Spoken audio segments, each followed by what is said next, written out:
Mount Fuji, Japan's tallest mountain at 3,776 meters, stands as one of the nation's most iconic natural features. Each year, the official climbing window begins in early July and ends around mid-September. Outside this period, monitoring stations shut down, rescue services are unavailable, and trails are formally closed to the public. Under these conditions, the mountain becomes far more dangerous. Ice covers large sections of the terrain. Winds near the summit can exceed 100 kilometers per hour. Temperatures can plunge as low as -30 degrees Celsius. Even with these clear risks, individuals continue attempting the ascent. Some never make it back. In June 2024, 53-year-old Ero Takahashi climbed Mount Fuji just before the official season began. He reached the summit, taking photographs and sending them to his family in real time. This detail is critical. Takahashi showed no signs of confusion or distress. He remained aware, communicating, and documenting his progress. Then, without warning, images stopped and contact ceased. When search teams reached the summit, they discovered his body inside the crater. This location was unusual. The crater is not part of the normal climbing route. It requires a deliberate descent separate from the main path. More striking, 3 additional bodies were found nearby. 4 individuals in total. Each had climbed independently at different times without any connection. None had met.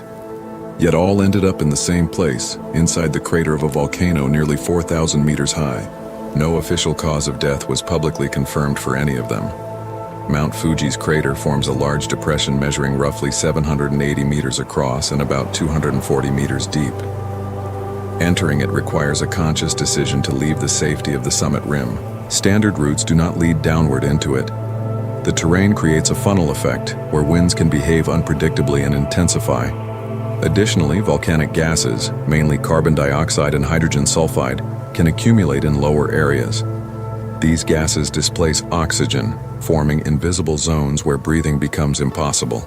A person entering such an area may lose consciousness almost instantly without realizing the danger.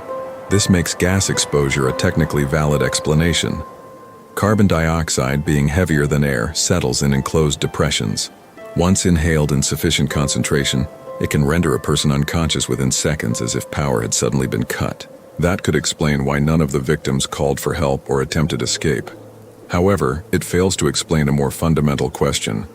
Why did 4 unrelated individuals arriving at separate times all choose to descend into the crater? Why that exact location instead of remaining on the summit rim where climbers typically stay? By the autumn of 2025, Japanese media outlets began identifying a recurring pattern involving climbers. Tourists, many from China, though not exclusively, were repeatedly attempting to scale Mount Fuji during the closed season, including late autumn, winter, and early spring. Most did so without proper equipment, without informing authorities, and often alone. Some were intercepted at lower checkpoints or warned by residents. Others continued upward and died in the attempt.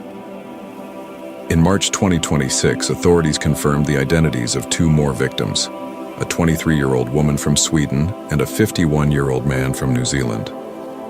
Both had perished while climbing the mountain during winter, outside the official season.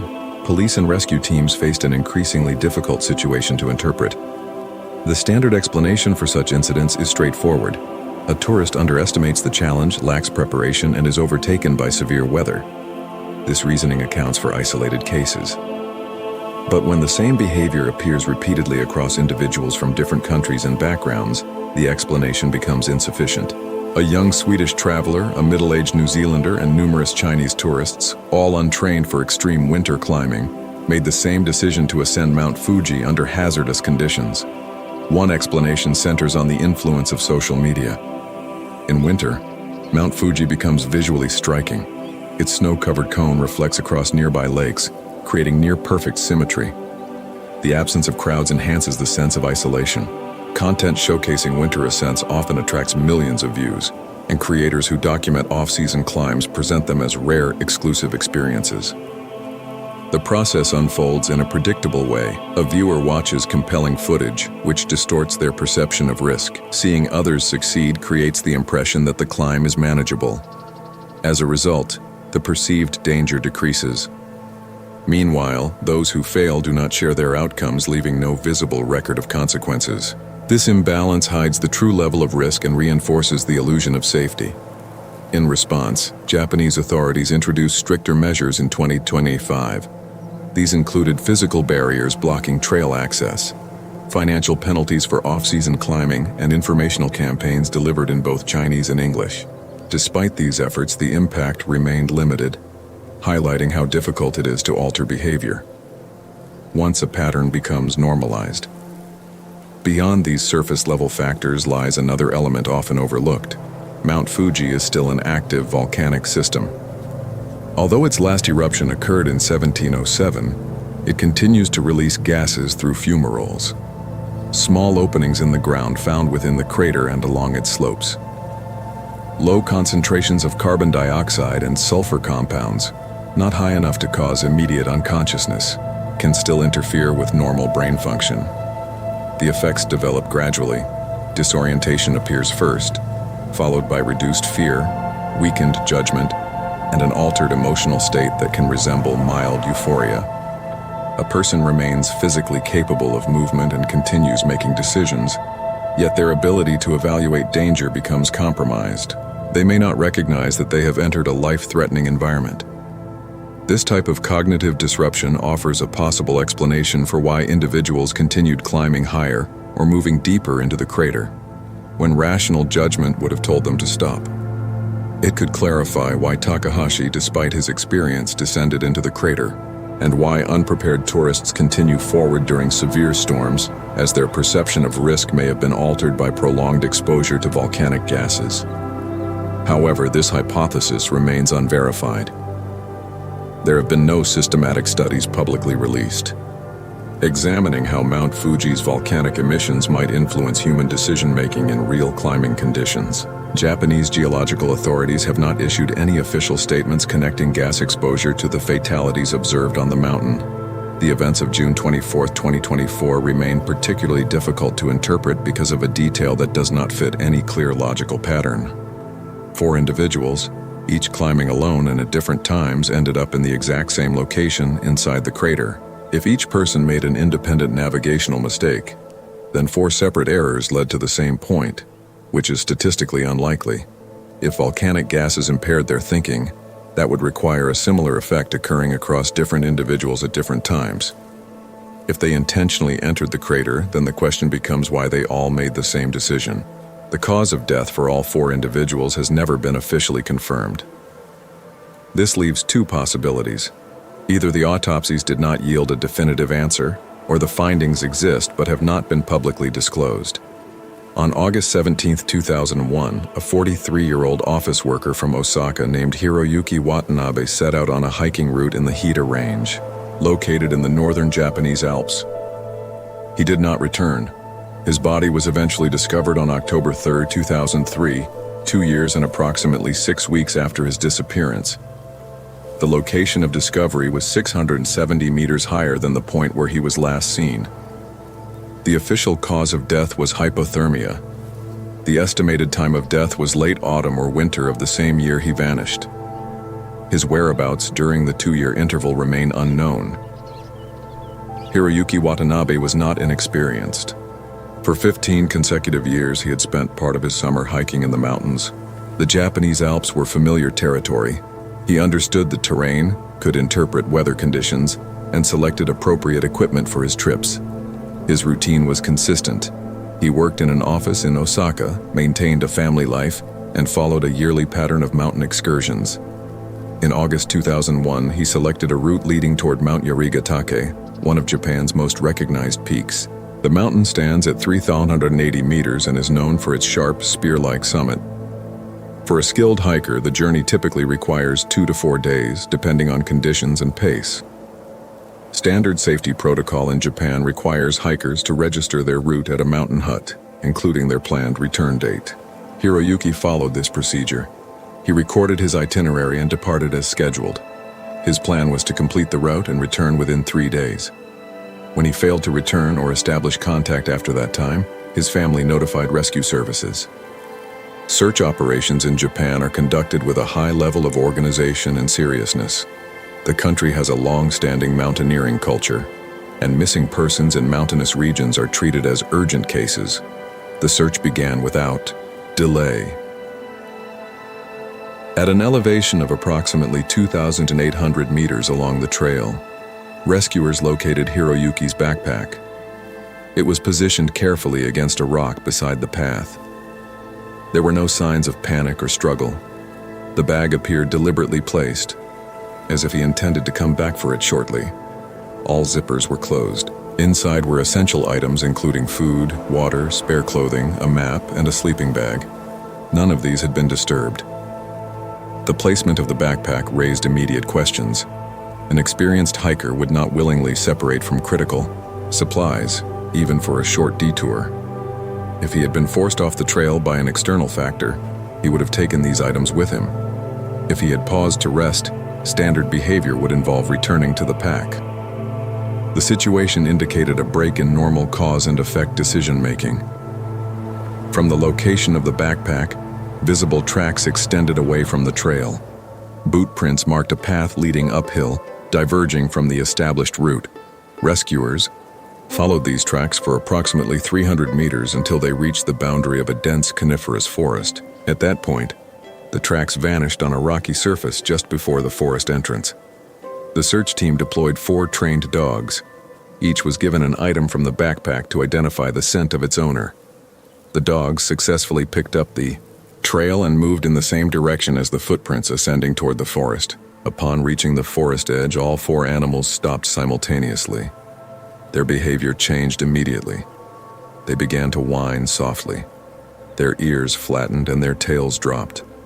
None of them advanced into the forest. Handlers attempted to guide them forward and issued commands to continue tracking. The dogs refused. Some attempted to retreat, resisting further movement into the wooded area. The rescuers proceeded into the forest without the dogs. At this elevation, a coniferous forest forms a dense and dim environment, with tightly packed trees and heavy undergrowth limiting visibility and movement. The team spread out and moved several hundred meters in multiple directions, carefully scanning the ground and surrounding area. There were no signs of Hiroyuki, no broken branches, no disturbed soil, no footprints, and no indication that anyone had passed through. The forest remained still and undisturbed. All 4 dogs had lost the scent at exactly the same point, right at the forest boundary. This did not occur gradually or at different locations. It happened simultaneously, with identical reactions from each animal. In search and rescue practice, this pattern is interpreted clearly. It indicates a complete loss of the scent trail. Either the missing individual never entered the forest, or they did so in a way that left no detectable trace. The search operation was expanded immediately. Teams began combing the terrain both above and below the disappearance point. Trails within several kilometers were examined in detail. Stream banks, ravines, and potential shelter areas were inspected. Nearby mountain huts were contacted in case Hiroyuki had altered his route and taken refuge elsewhere. Hikers who had been on the trail around the same time were interviewed. None reported seeing him after his initial registration at the hut. Other huts confirmed they had not encountered him. No additional tracks appeared on any trail. Dangerous slopes and narrow gorges were searched thoroughly. The result remained unchanged. No evidence was found. After several weeks of effort, the search was officially suspended. The case was classified as a disappearance in the mountains, with the assumption of death but without recovery of a body. His family was left without any clear explanation of what had occurred. On October 3, 2003, 2 years after the initial disappearance, a group of mushroom gatherers made an unexpected discovery. Collecting wild mushrooms is a common seasonal activity in Japan's mountainous regions during autumn. While moving through a remote section of forest, they found a human body. The location was recorded at an elevation of 3,480 meters. This placed it 670 meters higher than the point where Hiroyuki's backpack had been found and where the dogs had lost the trail. Official identification confirmed the remains as Hiroyuki Watanabe. The body was positioned at the base of a tree. This tree held particular significance. Local residents recognized it as a shimoku, considered sacred within Shinto tradition and believed to house a mountain spirit known as a kami. Such trees are typically distinguished by unusual age or form and are often marked with ceremonial ropes called shimenawa. They have long been regarded with respect and caution by those familiar with the area. Hiroyuki's body lay directly at the roots of this tree. His clothing was not scattered. Instead, every item had been removed and folded, carefully into a neat pile placed beside him, similar to how a person might arrange their clothes before sleeping. He was completely unclothed. The official report listed hypothermia as the cause of death. This detail introduces a major contradiction. If he disappeared in August 2001 but was found 2 years later, the timeline raises immediate questions. The most basic issue is determining when he actually died. One possibility is that he died shortly after going missing, perhaps within the first few weeks. The location where his body was eventually found may have been overlooked during the initial search due to difficult terrain. 2 years later, the mushroom gatherers happened to encounter what search teams had missed. However, this explanation conflicts with environmental conditions. August in the Japanese Alps is not typically associated with fatal hypothermia. At elevations around this level, daytime temperatures range between 8 and 12 degrees Celsius. Nighttime temperatures can drop to between 2 and 4 degrees. Hypothermia can occur under these conditions, but it usually requires additional factors, such as prolonged exposure to moisture, immobility, and lack of insulation. This leads to a critical question. Why would he remove all his clothing during this period? Medical science recognizes a phenomenon called paradoxical undressing. In advanced stages of hypothermia, individuals may experience a false sensation of warmth and begin removing their clothes. However, this behavior typically occurs when body temperature has already dropped below approximately 32 degrees Celsius, a stage close to death. At that point, cognitive function is severely impaired. In documented cases, clothing is usually found scattered rather than neatly arranged. The organized placement of Hiroyuki's clothes does not align with this pattern. A second possibility is that he did not die in August. Although the autopsy identified hypothermia, determining an exact time of death from remains discovered after 2 years is not precise. The margin of uncertainty can extend across several months. If he remained alive into the colder seasons of late autumn or winter between 2001 and 2002, then hypothermia becomes a more plausible cause of death based on environmental conditions. This scenario introduces another unresolved issue. Survival in the northern Japanese Alps during winter is extremely difficult. Temperatures can drop to -20 degrees Celsius at higher elevations, accompanied by heavy snowfall and strong winds. Without proper equipment, survival for extended periods is not feasible. Hiroyuki's backpack, which contained food and a sleeping bag, had been left behind on the trail. No mountain huts reported sheltering him. No hikers reported encountering him. Extensive search operations conducted across 2 seasons failed to detect any trace of his presence. A third possibility involves the factor of altitude. The body was located 670 meters above the original point of disappearance. This was not simply a different spot within the forest. It required a sustained descent through difficult terrain, moving upward from the lower slopes to a height that exceeded the highest sections of the Japanese Alps along the route he had initially planned, but approached from an entirely different direction. The dogs lost the scent at the lower boundary of the forest. The body was discovered above that forest, near a solitary tree positioned in a more open area. If Hiroyuki had traveled through the forest on his own, the search dogs should have been able to continue tracking his scent within that space. If he did not pass through the forest, then the question remains how he reached a higher elevation, beyond it. The presence of the tree is not neutral within the cultural framework of Japan. In Shinto belief, mountains, ancient trees, and waterfalls are considered dwellings of kami, forces or entities associated with nature that are not equivalent to gods in a Western sense, but are understood to possess intention and influence.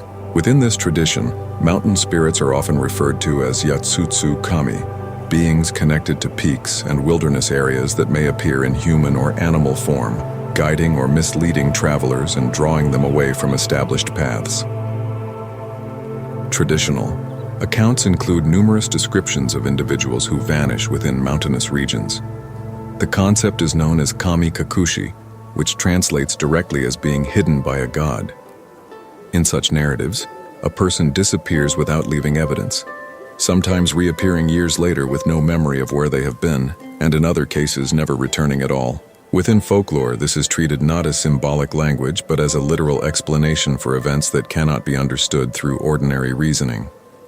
The fact that Hiroyuki's body was found at the base of a shimoku, a tree regarded in local belief as a dwelling place of a kami, does not hold scientific weight on its own. It may be coincidence. However, when considered alongside the other elements of the case, a pattern of unresolved details emerges. A man disappears after leaving his equipment behind. Search dogs halt simultaneously at the forest edge. The body appears 2 years later at a higher elevation. Each element lacks a clear explanation, and together they reinforce the absence of a coherent sequence of events. The condition of the clothing remains one of the most difficult aspects to interpret.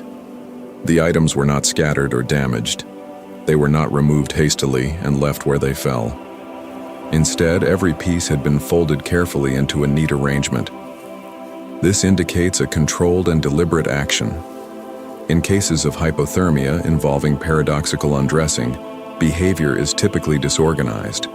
Individuals remove clothing rapidly under the false sensation of overheating, often tearing at garments and leaving them spread irregularly across the area.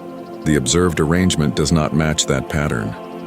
There are cultural practices within certain Japanese mountain traditions that involve symbolic acts of removal or abandonment of possessions. Practitioners associated with Yamabushi ascetic practices sometimes engage in rituals that represent detachment from material items, including clothing. However, Hiroyuki Watanabe was not known to participate in such traditions. He was an office worker with a consistent lifestyle and no indication of religious ascetic practice. Investigators did not assign any interpretation to the folded clothing. It remained documented as an unexplained fact. Officially, the case is closed. The body was recovered, and the cause of death was recorded as hypothermia. Beyond that, the circumstances remain unresolved. The exact time of death could not be determined. The location where he spent the period between his disappearance and death was never identified. The reason he traveled 670 meters above the original point of disappearance without essential equipment was not established. The backpack, containing food, water, and a sleeping bag, was preserved as evidence. It had been placed carefully beside the trail, positioned in a way that suggested he intended to return for it. He did not return. Not to the backpack, not to the route, and not to those waiting for him. The sequence of events remains incomplete. A disappearance in August. A body found years later in a location difficult to reconcile with known movement. No clear path connecting the 2 points. The remaining evidence consists of a backpack set against a rock, the reaction of 4 search dogs stopping at the forest edge, and a set of clothes folded at the base of a tree regarded as sacred.